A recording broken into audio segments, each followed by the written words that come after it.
Início ao decalque cefalométrico e ao traçado cefalométrico.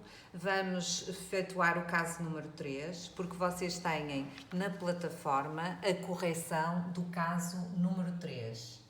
Portanto, vocês têm que ter um papel de engenharia. Este papel de engenharia é transparente. Vocês colocam sobre a primeira radiografia em que não têm o traçado, portanto, que é para efetuarem o decalque, e colocam a fita cola. Do lado, neste lado externo, vocês colocam na diagonal, assim, e todos têm que colocar com esta direção, e deste lado colocam na vertical. A seguir vão olhar para a radiografia com o traçado que já têm efetuado ali e vão copiar todas as estruturas que são para delinear de acordo com aquilo que é pretendido de um decalque cefalométrico. Vão fazer então a análise dos tecidos moles e vão colocar a lápis, que não se vê bem, vão colocar a lápis, que é para o caso de se enganarem, vocês têm a possibilidade de corrigir. Portanto, vão traçar todas as estruturas do tecido mole, o frontal, o nasal, subnasal, os lábios superior, o lábio inferior, o mento e os tecidos submentonianos. A seguir vão traçar o frontal.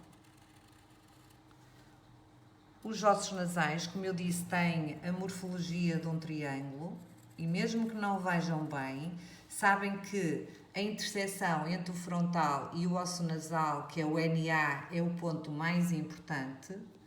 A seguir vão traçar a órbita.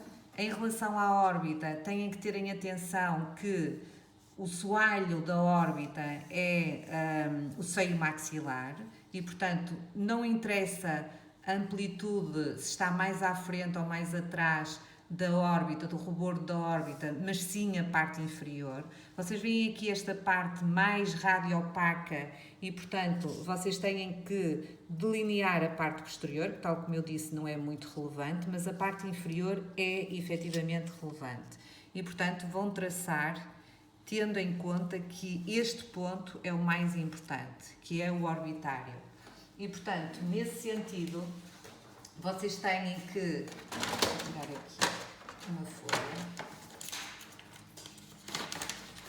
À medida que vão fazendo, se colocarem uma folha, vão percebendo aquilo que está a ser traçado e vão fazendo as vossas correções.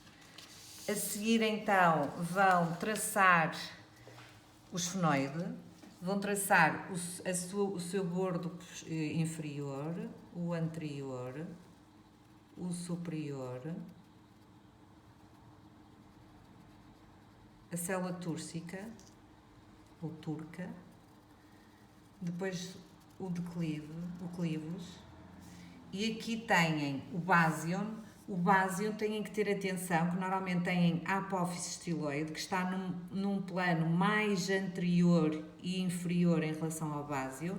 Portanto, continuam com o traçado em relação, e o básion ficam aqui. Aqui temos a apófise estiloide e aqui temos o básion. Se dúvidas houverem, o que têm que perceber é que a apófise odontoide está no mesmo plano do básion, como podem ver aqui. Têm que desenhar também a apófise odontoide e têm que desenhar, portanto, esta é a C2, têm que desenhar a C3 e têm que desenhar a C4. Estas três vértebras, portanto, a C2, a C3 e a C4 têm que ser sempre desenhadas. Como dissemos na teórica, no mesmo plano têm então a apófise odontoide, têm o básion e têm o pórion, o conduto auditivo externo.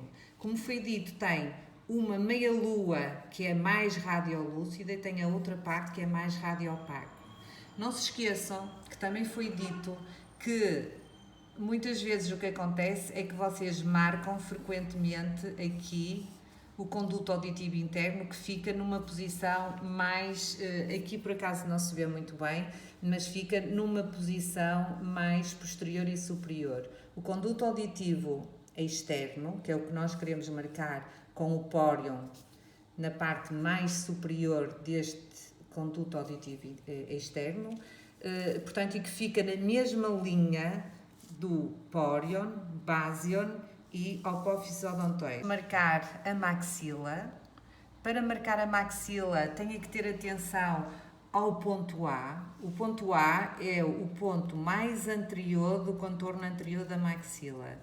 Muitas vezes o que fazem é marcar esta parte que se vê melhor, mas não é aqui. Porquê? Se vocês marcassem aqui, ficava completamente a raiz fora do osso e, como sabem, a raiz está dentro da medular, portanto tem a cortical externa e tem uma cortical interna, portanto nós temos que terem atenção porque vê-se muito bem aqui, reparem aqui, se tiverem dúvidas podem levantar e colocam e veem aqui o contorno anterior da maxila e que tem aqui osso entre a raiz e este contorno anterior.